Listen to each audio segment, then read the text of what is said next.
like the world votes, fights, negotiates, and somehow still find rhythm in the chaos. From the ballot boxes of Europe to the battlefields of Gaza, and from Seoul summit halls to London's music studio, here is the global news update on Top Accolade News. The headlines: Dutch voters cast ballots in election. Myanmar military sets second election phase. South Korea pledges leadership role in restoring global supply chains. Trump awarded South Korea's highest medal. We begin in Europe. Voters across the Netherlands went to the polls on Wednesday in a tightly contested parliamentary election shaped by debates over immigration, housing, and rising living costs. With no single party expected to secure a majority, analysts predict lengthy coalition talks once results are in. More than 24 parties are competing for seats in the 150-member parliament under the proportional voting system, reflecting the country's deep political diversity.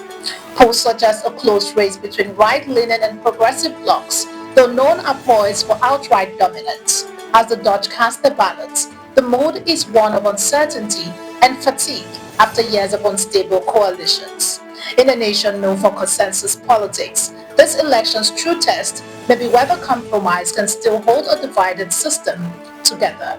From a messy democracy to a military sham election, Myanmar's military government has scheduled the second phase of its controversial election for January 11th, covering 100 townships 2 weeks after the first phase in December. The vote, condemned by the UN and Western nations as illegitimate, follows the 2021 coup that ousted Aung San Suu Kyi's civilian administration. With most pro-democracy parties banned or boycotting, the junta faces both internal rebellion and international isolation. In a country where ballots now echoes bullets, the promise of democracy feels like an empty chair at the table. Political fragility is the enemy of economic stability, and nations are trying to reassert control. South Korean President Lee Jae Myung warned on Wednesday that rising protectionism and nationalism threaten the global economy, urging renewed cooperation at the APEC CEO Summit.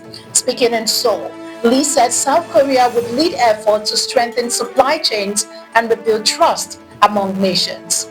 Pleasingly, 59% of CEOs will increase their investment in sustainability this year. That compares to only 29% last year.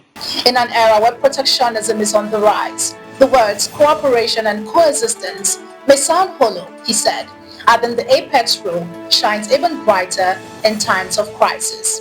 He reaffirmed Seoul's commitment to inclusive growth and regional solidarity amid growing global instability.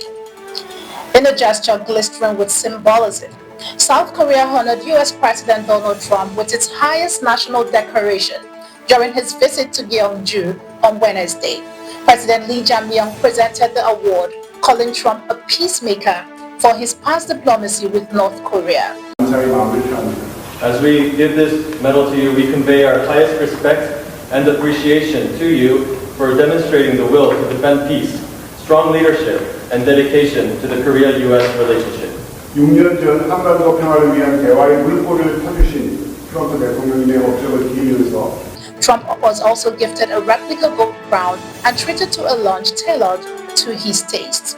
The symbolic gestures underscore Seoul's bid to strengthen ties with Washington, but beneath the glitter, diplomacy remains the real test of gold. You're watching the Global News Update on Top Accolade News.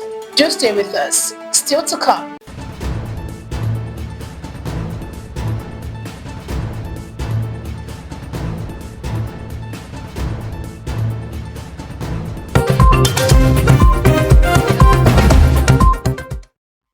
Thanks for staying with us.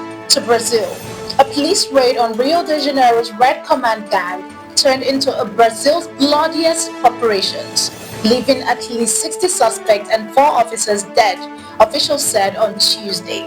Over 80 arrests and 93 rifles were made as helicopters and armored vehicles stormed them. Right groups condemned the warlike assaults and demanded investigations into the killings, while authorities hailed it as a blow against organized crime. Critics called it another cycle of violence that punishes the poor more than it protects them. From urban warfare to total war. At least 60 Palestinians, including many children, were killed overnight in Israeli airstrike across Gaza after Prime Minister Benjamin Netanyahu ordered powerful strikes in response to alleged Hamas violation of a fragile ceasefire. Hospitals reported dozens of bodies, many belonging to women and children. The escalation has reignited fears of a total breakdown in the truce that began on October 10. As Gaza's hospital overflow once again, the world watches a deadly cycle repeat, where every call for peace seems to echo through the rubble. Now to a rare note of relief in the world of music. Why is this beautiful man waiting for me to get over? He already tested my patience. I only fear taking time with other women that ain't me while I've been reviewing applications. British singer Ray has revealed that her stolen songwriting books, lost after her car was broken into on her birthday last year, have been found untouched months later. The recovered material, which had delayed her second album, will now feature on her upcoming project and tour. Describing the ordeal as a roller coaster journey, Ray said the police recovered her car with every item intact. Her story is a rare melody of loss and recovery. And finally, sports with a shock in India. Indian police have arrested a man in Indore after he allegedly touched two Australian women cricketers inappropriately while they were walking to a cafe on Thursday. Authorities said the suspect was traced and charged under sections related to assault and stalking following a swift investigation. Cricket Australia confirmed the players are safe and continuing in the Women's Cricket World Cup, where Australia sealed another victory in Indore. Officials called the incident deeply regrettable and pledged to strengthen security measures for visiting athletes. Even in the spirit of sports, safety must never be treated as a boundary open to breach. That's the wider lens tonight. A world struggling for stability, fighting for justice, and always searching for a fragile peace. We'll keep watching where the pieces fall. For Top Accolade News, I'm Romeo Kocha. Do have a wonderful day and keep watching the global news updates on Top Accolade News.